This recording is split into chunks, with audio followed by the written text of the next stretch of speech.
Hello everyone, welcome back to Lynn's Homestead. Yeah, it was a bear to get that governor out of that engine and plus that rod. And it just, the whole engine, these engines are just made so cheap. The damn thing just fell apart. But it doesn't matter, because either way, I wanted to go through it. There was very little wear on the crankshaft. So, in today's video, we are going to attempt to change the valve springs. I got some new ones in. They're supposed to be heavier duty, 22-pound springs. They say there's 16 in here or 18, one or the other. I don't know. But these are considerably tighter. I don't know how hard it's going to be. These things here are just, like a big nothing. So, if you've seen any of the older engines where it doesn't have keepers, the top cap is the keeper. You know what I'm saying? You just press down and cock and the thing pops apart. But we're going to do it with the cylinder head on. I don't feel like taking the cylinder head off. Now, I try an experiment because I've heard of mechanics doing it as a rope. So what we're going to do, we are going to take the crankshaft, we're going to run it all the way down, and we're going to feed this rope into the spark plug hole. Then we're going to turn the thing over to bring it up to top dead center and have enough to hold these valves in place. Because if it drops a valve, then I got to take the head off. Nope, I don't want to do that. So let's see where the piston is. And I'm going to show you how to figure that out. Let's see how we're going to do this. Okay. So we take the screwdriver. Whoop. I want that down in there. That would cause some serious shit.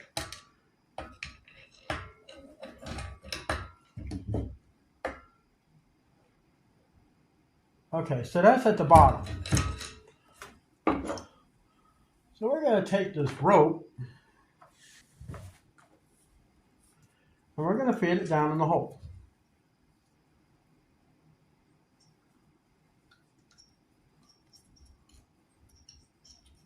I've never actually done it like this. I've always pulled the head off to do it. Of course, the old style, and I mean old, the tappets, the valve springs were down in here, wasn't even up here. So this is a first for me. If we can get this done, I'll be a happy camper. We're going to feed almost up to that knot. Now, there's no way for this thing to get stuck in there. I better not say that. It probably would happen. I'm going to get this thing down to about this knot. Okay, now we're going to just turn the piston. Get it to where the thing is up.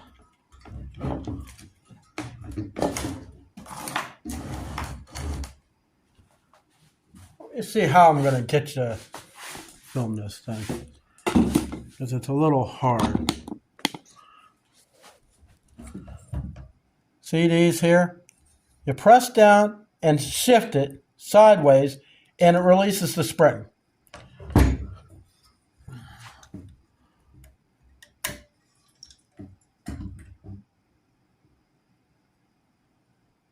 See? There's a keyhole. I don't know how much of that you watch. My camera keeps shutting off. I finally got the new springs in. I used the my tiny pair of channel locks. I pressed down and flopped it over, and I put the cap on. So what we got to do now, we got to lower that thing down and get the rope out.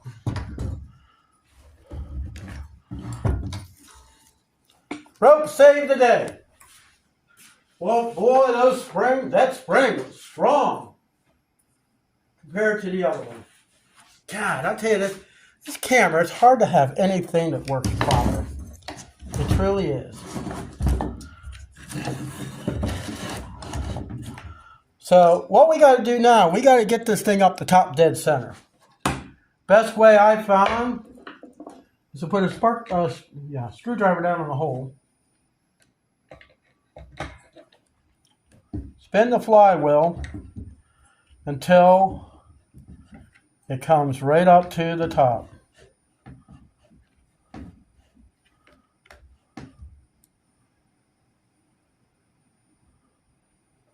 And it should be right about there. Okay, so we got push rods. This is something I'm just not used to, having a lawnmower that has push rods. So we want to make sure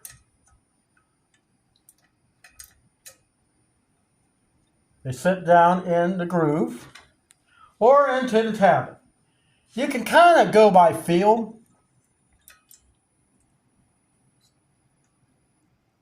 Okay, now we're going to get the rockers.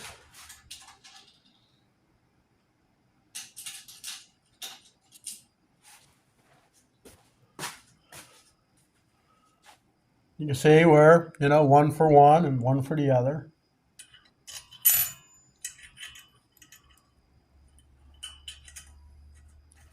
We're going to tighten this thing up a little bit.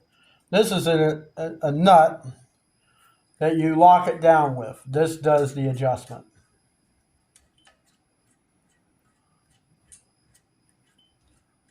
So we're just going to get it started. Now, funny as may seem, being the way this thing is, adjusting the valves on this engine is the same as adjusting the valves on your car. Especially the ones that have the solid tappets. Solid lifters, I should say. Done that. Also, diesel engines don't have hydraulic lifters. At least not the ones I've seen or worked on for that fact.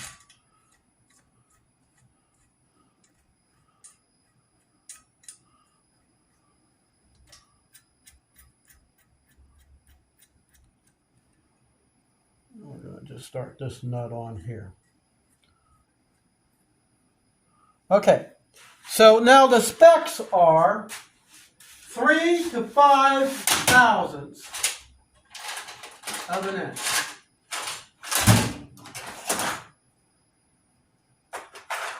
Find my filler gauges. Well, I'll be right back. Okay, ran into a snag. I don't have a standard filler gauge that goes down to between 3 to 5 inches, thousandths of an inch. So I used a conversion on Google, and they're telling me within the range I was looking at, it would be 0.06 millimeter. So let's try to get these things adjusted.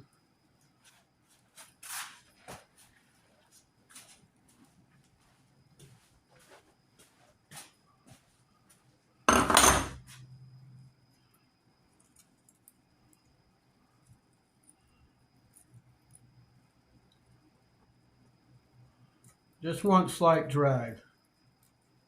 Tighten the big nut.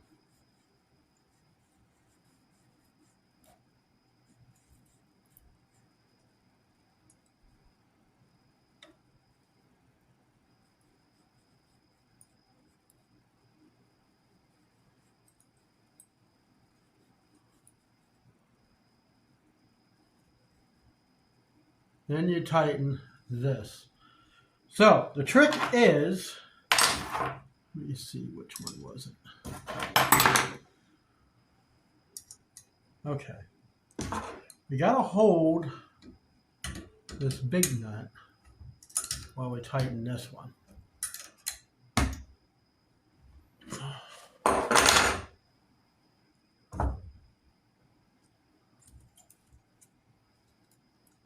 And for the life of me, it did what I thought it was going to do. So let's see if it will just back off just a little.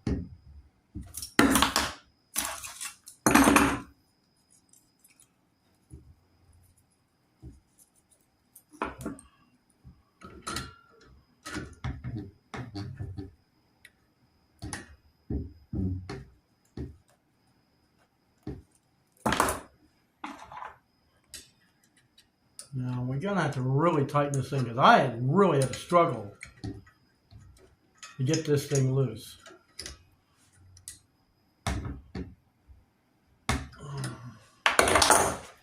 And I mean struggle. Some things just don't.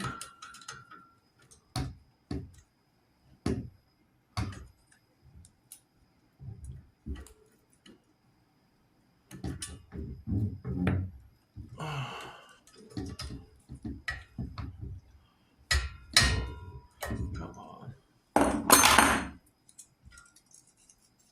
I don't get it. Hold on, let me get the right wrench instead of using this adjustable. Alright, I'm going to tell you something about this stupid engine. This whole mini bike, the whole thing is designed the same way. You adjust these things down. You might seem kind of, oh, why is that one tight now? Ugh. What it is so annoying. I didn't even touch this one. Same thing. I swear I want to take a hammer to it.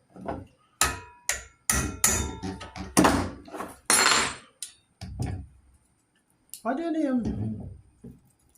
Oh, okay, the thing moved on the thing. Ah, well, hell. But anyways, when you tighten these things down, what happens, it loses its adjustment. It loses its adjustment. You tighten it down, you lock it down, it should be good. You put the filler gauge, it won't go in. I'm going to sort through this disaster, but this is where we're going to close the video. I don't want to drag on forever, because I really like to rest after a 10-hour day. I'll see you next time.